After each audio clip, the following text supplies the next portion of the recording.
संवेदनशील, खतरनाक और रहस्यपूर्ण तथ्य प्रकाश में आए हैं। आप सबको ध्यान होगा, चंद महीनों पहले की बात है और चुनाव के दौरान भी और चुनाव के बाद भी दिल्ली के तमाम स्कूलों में बम धमाके की कई कॉल्स आई थी, ईमेल्स आए थे। जांच के बाद आप सोचिए कि इससे कितना भय और तनाव का वातावरण अभिभावकों और पूरे दिल्ली की जनता के मध्य उत्पन्न हुआ। यद्यपि बाद में उसमें कुछ भी नहीं पाया गया। फिर जब इस विषय की गहनता से जांच की गई और यह ट्रैक करने का प्रयास किया गया कि ये ईमेल्स कहां से आ रहे हैं, तो बहुत ही आश्चर्यजनक तथ्य प्रकाश में आया कि मूलतः यह ईमेल एक ऐसे व्यक्ति के द्वारा आ रहे थे जो अल्पवयस्क है। These all emails were originating from a person who is juvenile. और आप समझिए, उसने कई 100 स्कूलों को इस प्रकार की फर्जी कॉल्स किए। इसके बाद जब जांच में उनके लैपटॉप और अन्य फोरेंसिक चीजों की जांच की गई और इस बात की पुष्टि हुई, तो और भी गहरा तथ्य प्रकाश में आया कि उसके परिवार के लोग और उसके अभिभावक ऐसे कुछ एनजीओ से जुड़े हैं जो कि इस प्रकार की गतिविधियों में पूर्व में संलिप्त रहे हैं, जिन्होंने अफजल गुरु की फांसी का विरोध किया है। और ऐसी तमाम गतिविधियां जो कानून व्यवस्था की दृष्टि से राष्ट्र की सुरक्षा के लिए घातक मानी जाती हैं, उन गतिविधियों के समर्थन की बात आई है। अब इससे गहराई इसलिए बढ़ रही है कि क्या कोई अल्पवयस्क बालक अपने मन से कर रहा है, इसका मतलब उसे शिक्षा कैसी दी जा रही है। दूसरा, या वो सिर्फ मोहरा है और उसके पेरेंट्स और जो पीछे के एनजीओज हैं उनकी इसमें कोई भूमिका है, ताकि दिल्ली की कानून व्यवस्था को बिगाड़कर, दिल्ली के वातावरण को खराब करके, दिल्ली में भय का वातावरण उत्पन्न करके कोई राजनीतिक लाभ या अपनी राजनीतिक विचारधारा की पुष्टि की जा सके। अब जो समाचार उपलब्ध हैं, जो जानकारियां उपलब्ध हैं, उससे बहुत गहरा संदेह हो रहा है, क्योंकि हम सभी जानते हैं कि दिल्ली में आम आदमी पार्टी का बहुत गहरा संबंध न सिर्फ तमाम ऐसे अवांछित एनजीओ से रहा है और तमाम ऐसी गतिविधियों से रहा है जो अफजल गुरु की हैंगिंग और देश विरोधी तमाम गतिविधियों में लिप्त रहे हैं। आप सभी को ध्यान होगा कि फरवरी 2015 में जो टुकड़े टुकड़े होंगे का नारा लगा था, वो अफजल गुरु की बरसी के ऊपर था और जिसकी फाइल को महीनों तक आम आदमी पार्टी ने बचा के रखा था। इसलिए अब यह रहस्य गहरा रहा है कि वो एनजीओ कौन है, वो एनजीओ के लोग कौन हैं, उनका आम आदमी पार्टी से कोई संबंध है क्या।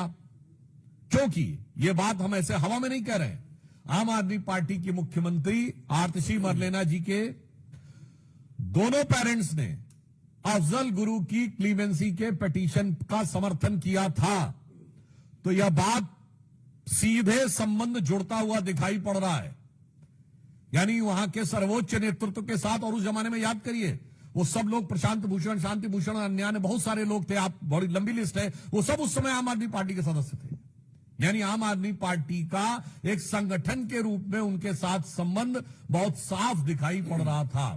तो अब ऐसी जानकारी लगती है और यह ऐसा ही गहरा संदेह आता है, जो पुष्ट होता हुआ नजर आता है कि क्या इस चीज में आम आदमी पार्टी का या उनसे जुड़े एनजीओ का कोई संबंध है। केजरीवाल जी आकर तमाम बार अनाप शनाप बातें, अनर्गल मिथ्या बातें कर जाते हैं। आज उनसे मैं साफ साफ शब्दों में पूछना चाहता हूं कि आम आदमी पार्टी आकर स्पष्ट करे कि ये जो भयानक और खतरनाक तथ्य उभर के सामने आया है, इसके पीछे जो मैकेनिज्म नजर आ रहा है, चूंकि उन लोगों का सीधे वैचारिक सामने आपसे नजर आ रहा है, तो आपसे उनका क्या संबंध है, आपको सीधे आकर स्पष्ट करना चाहिए दो टूक शब्दों में। और उसके साथ साथ यह भी सवाल है कि अगर अल्पवयस्क बच्चे ये कर रहे हैं, तो ये जो भी सो कॉल्ड एनजीओज हैं, जो मेरे विचार से देश के लिए खतरनाक काम कर रहे हैं, और इनका जो आम आदमी पार्टी के साथ पुराना स्थापित संबंध रहा है, वो देश के नौनिहालों के मन में किस प्रकार का जहर भर रहे हैं और उस जहर के कितने घातक प्रभाव आने वाले समय में पड़ सकते हैं। इसलिए हमें इन सारी चीजों का सीधा, स्पष्ट और सपाट जवाब आम आदमी पार्टी से चाहिए कि इस प्रकार की जो घटना हुई उसमें जो लोग संलिप्त हैं उनसे आपका क्या संबंध है, और उस प्रकार के लोगों के साथ आपके पूर्व में स्थापित संबंध रहे हैं, आपकी मुख्यमंत्री के परिवार तक से वो लोग संबंधित रहे हैं जिन्होंने इस प्रकार की गतिविधियों का समर्थन किया था। आपने टुकड़े टुकड़े का नारा लगाने वालों की, क्योंकि दिल्ली में सरकार थी, तो महीनों तक आपने अदालती कार्रवाई को रोक के रखा था। इसलिए आज सीधा सवाल है, आम आदमी पार्टी का उनसे संबंध प्रतीत होता है और यह जानकारी लगती है कि उनके बीच में ऐसा संबंध है, तो उन्हें आकर इस बारे में स्पष्ट जवाब देना चाहिए। और अगर वो स्पष्ट जवाब नहीं दे रहे हैं तो फिर हमें मानना चाहिए कि संदेह उतना और गहराता है, और जिसे कहा जाता है कि मौनम स्वीकृत लक्षणम। आगे मैं अनुरोध करूंगा कि हमारे दिल्ली के प्रदेश अध्यक्ष आदरणीय सचदेवा जी आपको संबोधित करें।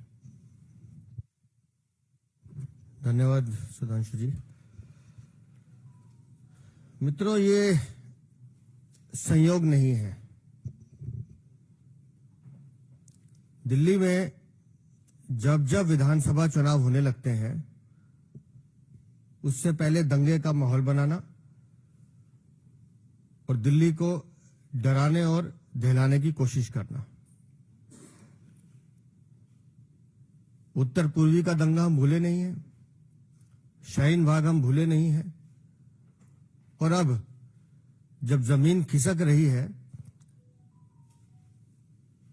आज जो जांच दिल्ली पुलिस की वक्तव्य से पता चलता है,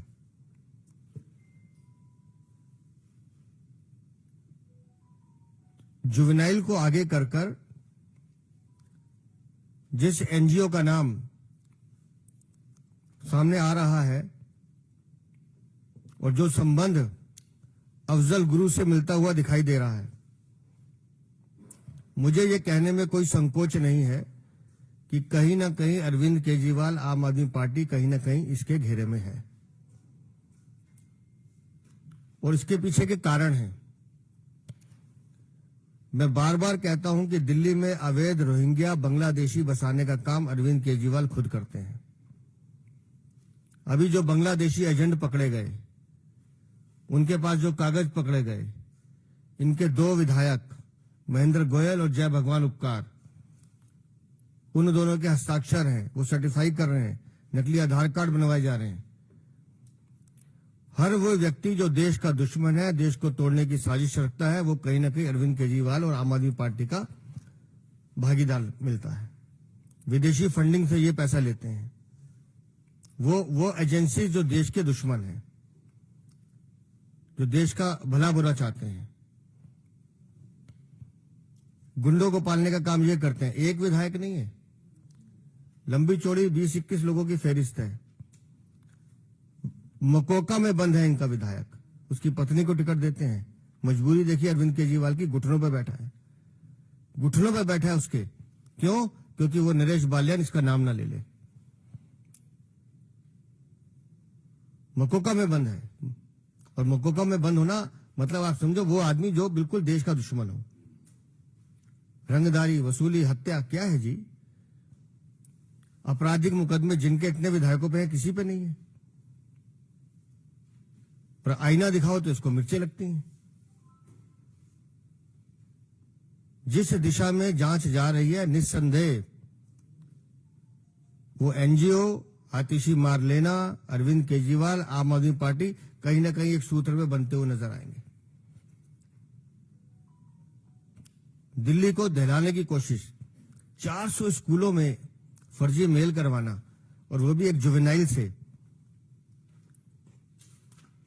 एक सोची समझी साजिश है। कितने लाखों लोगों को परेशान किया गया, पूरी एजेंसीज को इस काम पे लगाया गया कि किसी तरह से दिल्ली में भय का माहौल हो जाए, एक ऐसा माहौल बन जाए लोग डरें। क्यों? क्योंकि इन्हें चुनाव जीतना है। अरविंद केजरीवाल दिल्ली के नहीं, देश के भी दुश्मन हैं। और जब बांग्लादेशी एजेंट पकड़े जा रहे हैं, वो बता रहे हैं कि इनके विधायक हमसे ये काम कराते हैं, एक शब्द इनके मुंह से नहीं निकल रहा है उस विधायकों के लिए, ना बाल्यान के लिए निकलता है।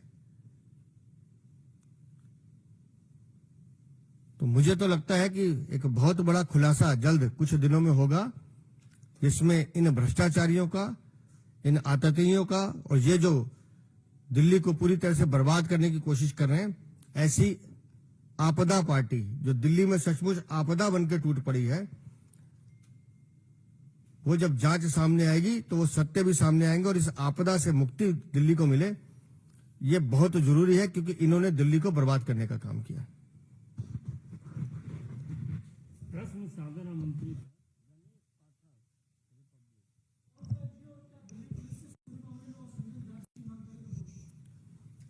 देखिए, पुलिस पूरी तत्परता के साथ और सतर्कता के साथ जांच कर रही है।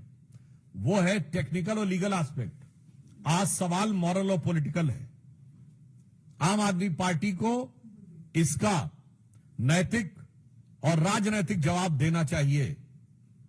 जहां तक विधिक यानी कानूनी बात है, तकनीकी पक्ष है, उसके ऊपर जांच एजेंसियां अपना काम कर रही हैं। जैसा अभी सचदेवा जी ने बताया, यह कोई नई बात तो नहीं है। ताहिर हुसैन जो दिल्ली के दंगों का मुख्य आरोपी था, वो आपका विधिवत सभासद था।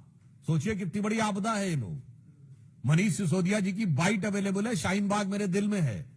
जामिया के बाहर जो हुआ था, याद करिए, उसमें जो एक भरकर एक टेम्पो में पत्थर वगैरह आए थे, उसमें अमानतुल्लाह खां का नाम आया था।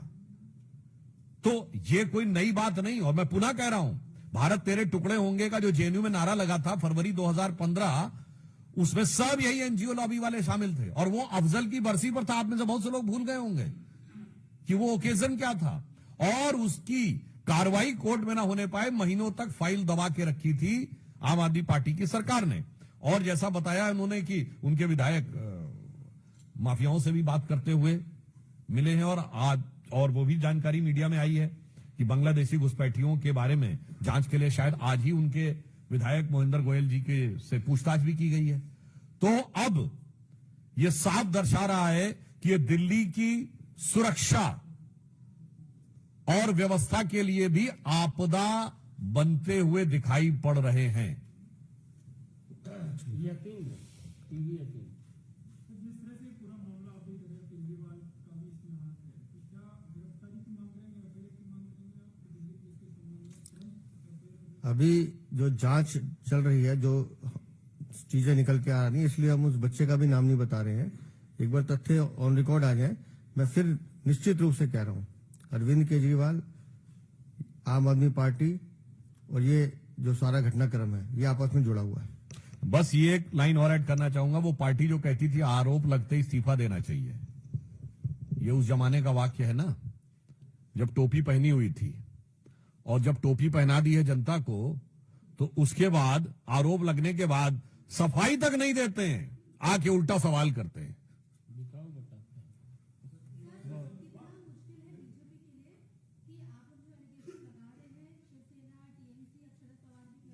ये इसके बारे में आगे हम बात करेंगे। अभी इस विषय पे हो जाए, उसके बाद दूसरे विषयों को ले लेंगे।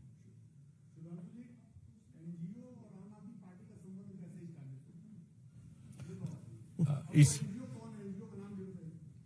देखिए, क्योंकि जांच की प्रक्रिया चल रही है, इसलिए जांच एजेंसियां इस विषय में बात कर रही हैं। और जहां तक आपने एनजीओ की बात कही, तो आम आदमी पार्टी के जितने संस्थापक लोग थे, उनकी जरा पृष्ठभूमि देख लीजिए तो बहुत साफ समझ में आ जाएगा। और एनजीओ पे एक और मैं आपको बात बता दूंगा, anybody of you can go and check. जब हमारी गवर्नमेंट आई, देयर वर 5000 एनजीओ जिन्होंने 5 साल से अपना आईटी रिटर्न नहीं भरा था। सबको नोटिस दिया गया कि 3 साल का आईटी रिटर्न भरिए, 3 महीने में नहीं भरा। फिर नोटिस दिया गया कि 31 दिसंबर 2014 तक भरिए, नहीं भरा। फिर उनको नोटिस दिया गया 31 मार्च 2015 तक आप नहीं भरेंगे तो यू विल बी डी-रिकग्नाइज्ड। और आपको पता उसके बाद कितनों ने भरा था? 250। और जैसे ही डी-रिकग्नाइज हुए, हल्ला मचाना शुरू किया था। हल्ला मचाने वालों में आम आदमी पार्टी थी कि नहीं? आप खुद समझिए, विदेश से पैसा लेते हैं, इनकम टैक्स रिटर्न नहीं फाइल करते हैं, 5-5 साल तक नहीं फाइल करते हैं, यूटिलाइजेशन सर्टिफिकेट नहीं देते हैं, और उसके बाद नोटिस के बाद भी कोई जवाब नहीं देते हैं और डी रिकॉग्नाइज होने पे हल्ला मचाते हैं। कोई भी जाके एमएचए के उस रिकॉर्ड से चेक कर सकता है। इसलिए जो हम लोगों ने कहा है, संदेह बहुत गहरा होता है। आमोद राय सर, आमोद राय उसके बाद आप।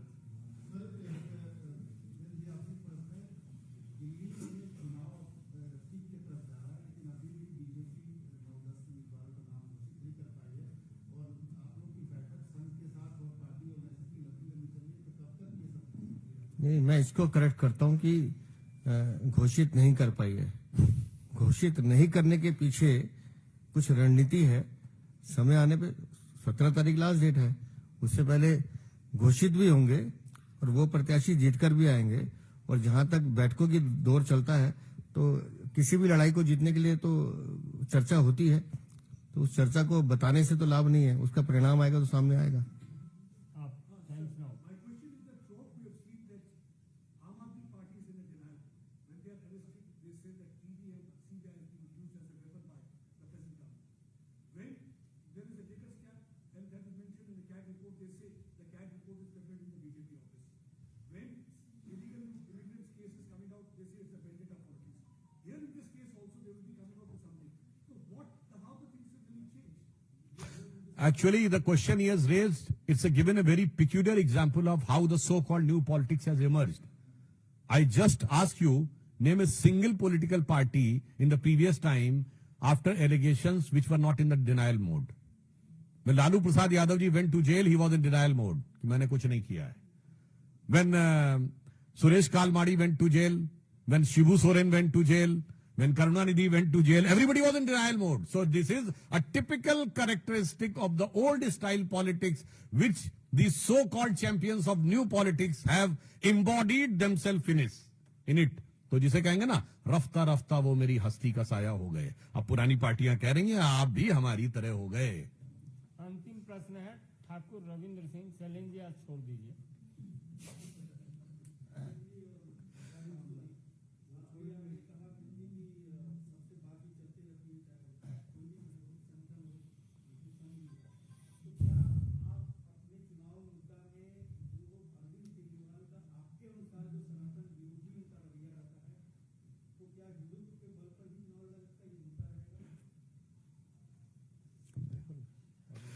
देखिए, हमारे लिए हिंदू धर्म और सनातन धर्म भारत की अस्मिता और पहचान का विषय है।